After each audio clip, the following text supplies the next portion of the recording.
کہانی ٹائم میں خوش آمدید۔ اس چینل پر میں بچوں کے لیے دلچسپ کہانیاں پیش کرتی ہوں اور بڑوں کے لیے مختلف معروف مصنفین کی کتابوں کے اقتباسات پڑھ کر بھی سناؤں گی۔ اگر آپ کے چھوٹے بچے ہیں تو ان کے لیے یہاں بچوں کی کہانیوں کا خزانہ موجود ہے، دلچسپ اور سیکھنے والی کہانیاں جو بچوں کو محظوظ کریں گی۔ اور اگر آپ خود کہانیوں کے شوقین ہیں تو بڑوں کے لیے بھی کہانیوں کے اقتباسات پیش کیے جاتے ہیں۔ میرا مقصد ان کتابوں کو نئے انداز میں پیش کرنا ہے تاکہ زیادہ لوگ ان مصنفین کے کام سے واقف ہوں اور ان کی کتابیں پڑھنے کی ترغیب پائیں۔ تمام مواد ان مصنفین کے احترام کے ساتھ پیش کیا جائے گا۔ میں اپنے سامعین کو ہمیشہ یہ ترغیب دوں گی کہ وہ اصل کتابیں خریدیں اور خود بھی پڑھیں۔ آج میں آپ کو محمد یونس بٹ کی کتاب شناخت پریڈ سے ایک دلچسپ حصہ سناؤں گی۔ اس کتاب میں مختلف مصنفین کے بارے میں بہت ہی دلچسپ اور مزاحیہ انداز میں لکھا گیا ہے۔ تو آئیں اور سنیں کہ محمد یونس بٹ صاحب نے کیا لکھا ہے۔ تو میں یوں تو ادیبوں شاعروں کو اپنے بارے میں کچھ کہنے کی کبھی ضرورت ہی پیش نہیں آئی۔ جب ان کا دل چاہے کہ ان کے بارے میں کچھ کہا جائے وہ محفل سے اٹھ کر چلے جاتے ہیں اور وہاں بیٹھے ادیب شاعر ان کی چاہت پوری کر دیتے ہیں۔ سو محمد یونس بٹ کے بارے میں کہہ کر میں آپ ہی کا کام کر رہا ہوں۔ دیکھنے میں ایسا کہ ادیب شاعر اسے محمد یونس بٹ کا بیٹا سمجھ کر شفقت سے پیش آتے ہیں۔ قد اتنا کہ اسے ہر دوسرا شخص خود سے بڑا نظر آتا ہے، کھڑا ہوا لگتا ہے بیٹھا ہوا ہے، چلتا یوں ہے جیسے کشمیر فتح کرنے جا رہا ہو۔ برتھ سرٹیفکیٹ کے حساب سے اپنی پیدائش 1 سال بعد پیدا ہوا اور اسے کئی سال پہلے اس کا نام رکھا جا چکا تھا۔ بچپن میں صحت ایسی تھی کہ والدہ اسے اسکول لے کر جاتی تو محلے والے سمجھتے ہسپتال لے کر جا رہی ہے۔ گجرانوالے کی روایت کے مطابق ورزش کے لیے اکھاڑے گیا تو استاد پہلوان نے دیکھ کر کہا، تمہاری ورزش کے لیے اتنا ہی کافی ہے کہ روزانہ 2 کشتیاں دیکھ لیا کرو۔ بچپن ہی سے اس میں ڈاکٹر بننے کی صلاحیتیں تھیں، یعنی ہینڈ رائٹنگ شروع ہی سے خراب تھی۔ اردو پنجابی میں بہت کچھ لکھا جس سے ادب کو کوئی فائدہ ہو نہ ہو، اسے اتنا فائدہ ضرور ہوا کہ اس کی ہینڈ رائٹنگ بہتر ہو گئی ہے۔ پہلے کارٹون بناتا تھا، جب سے ادب میں آیا ہے کارٹون بنانے چھوڑ دیے ہیں، جس کی وجہ یہ بتاتا ہے کہ ادب میں کارٹونوں کا کوئی سکوپ نہیں، کیونکہ یہ کمی شاعروں ادیبوں کی تصویروں سے پوری ہو جاتی ہے۔ تاہم اردو شاعری کے حوالے سے ادب اس کا احسان ہمیشہ یاد رکھے گا کہ اس نے تمام مواقع ملنے کے باوجود شاعری نہ کی۔ شعروں کے ساتھ وہی سلوک کرتا ہے جو لوگ شاعروں کے ساتھ کرتے ہیں۔ یوں تو بچے کا آنسو دنیا میں اس کا سب سے پہلا لفظ ہوتا ہے، لیکن بچپن میں وہ مصیبت میں ہوتا یا کسی کو مصیبت میں دیکھتا تو رونے کی بجائے لکھنے لگتا۔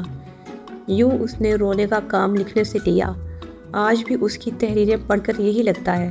گھر والوں نے جب اسے کسی غلطی کی سزا دینا ہوتی تو اسے کچھ نہ کہتے اور ساری رات سو نہ سکتا۔ دوسروں سے تعلقات یوں ختم کرتا ہے کہ انہیں کئی سال بعد پتہ چلتا ہے، اور جن سے نئے تعلقات بناتا ہے انہیں بھی اتنی ہی دیر بعد پتہ چلتا ہے۔ زیادہ لوگوں کے ساتھ تعلق نہیں رکھتا تاکہ کم سے کم لوگوں کو اس سے مایوسی ہو اور وہ ہر قسم کے لوگوں کے پاس بیٹھ سکتا ہے، مگر اس کے پاس ہر قسم کا آدمی نہیں بیٹھ سکتا۔ کسی کو قائل کر کے دوستی اور محبت نہیں کرتا۔ وہ کہتا ہے جسے میں قائل کر سکتا ہوں اسے کوئی بھی قائل کر سکتا ہے، اور جو ہر کسی سے قائل ہو جائے وہ دوستی اور محبت کے قابل کہاں۔ 2 قسم کے لوگوں سے ملتے ہوئے وہ ڈرتا ہے، ایک وہ جن کے ساتھ رہنا مشکل ہو اور دوسرے وہ جن کے بغیر رہنا مشکل ہو۔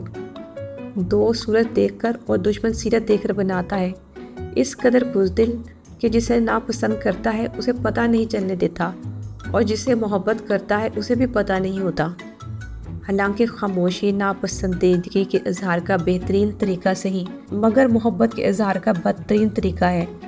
جس کسی کو سزا دینا چاہے اسے مجبور کرتا ہے کہ وہ اس سے نفرت کرے، جس کو چاہیے کہ وہ اس کا دشمن نہ بنے اسے دوست نہیں بناتا۔ ہر چیز سے خوف کھاتا ہے، دشمن کی بجائے دوستوں سے باتیں کرتے وقت زیادہ ڈرا ہوا ہوتا ہے کہ کہیں کوئی ایسی بات نہ کر دے جس سے وہ ناراض ہو جائیں، اسی لیے جلد از جلد تنہا ہونے کی کوشش کرتا ہے۔ وہ ہر کام کر سکتا ہے مگر انتظار نہیں کر سکتا، انتظار کرتے ہوئے اسے بخار ہو جاتا ہے۔ اور بخار کے درجے سے پتہ چلتا ہے انتظار زنانہ یا مردانہ۔ جانتا ہے غلطی کرنا انسان کا کام ہے اور معاف کرنا خدا کا، اور وہ وہی کام کرتا ہے جو انسان کے کرنے والا ہوتا ہے۔ جس دن وہ کوئی کام نہ کرے سمجھ لیں آج اسے بہت سے کام ہیں۔ لوگوں کے موڈ اور انداز سے ان کی بات کہنے سے پہلے سمجھ جاتا ہے، لیکن لوگ اس کی بات اس کے کہنے کے بعد بھی نہیں سمجھتے۔ دوران گفتگو آپ سمجھیں گے کہ وہ آپ کی باتیں بڑی توجہ سے سن رہا ہے، حالانکہ وہ اپنے بولنے کی باری کا انتظار کر رہا ہوتا ہے۔ اس کا دل دیہاتی، آنکھیں شہری اور دماغ قصباتی ہے۔ ڈاکٹری کو بیوی اور ادب کو محبوبہ کہتا ہے۔ کھیلوں سے دلچسپی نہیں، کہتا ہے مجھے ایسی چیز نہیں چاہیے جس کے ساتھ کسی کی ہار وابستہ ہو۔ ایک وقت میں ایک سے زیادہ غلط کام نہیں کرتا، جس کی وجہ یہ ہے کہ ایک وقت میں صرف ایک ہی کام کرتا ہے۔ اردو پنجابی دونوں بولتا ہے، مگر کسی زبان میں نہ نہیں کہہ سکتا۔ بروں کی نسبت اچھوں سے زیادہ محتاط رہتا ہے کہ برے تو ظاہر ہوتے ہیں، خود کو اچھا ظاہر کرنے والوں کو کیا پتا کب برا پیش آئے۔ کہتا ہے میری کامیابی کا یہ راز ہے کہ سارے کام خود کرو۔ ٹھیک کہتا ہے، اس نے یہی بات لوگوں کو کہہ کر کامیابی حاصل کی ہے۔ خوبیوں والے دوستوں کی تلاش کرتا ہے، لیکن اس طرح کہ پہلے دوست تلاش کر لیتا ہے پھر ان کی خوبیاں تلاش کرنے لگتا ہے۔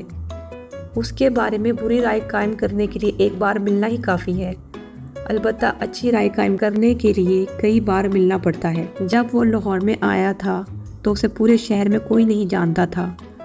اب تو بہت لوگ اس کی عزت اور اس سے پیار کرتے ہیں، جس سے لگتا ہے کہ وہ اب بھی اسے کوئی نہیں جانتا۔ حکم یوں دیتا ہے جیسے گزارش کر رہا ہو، اور گزارش یوں کرتا ہے جیسے حکم دے رہا ہو۔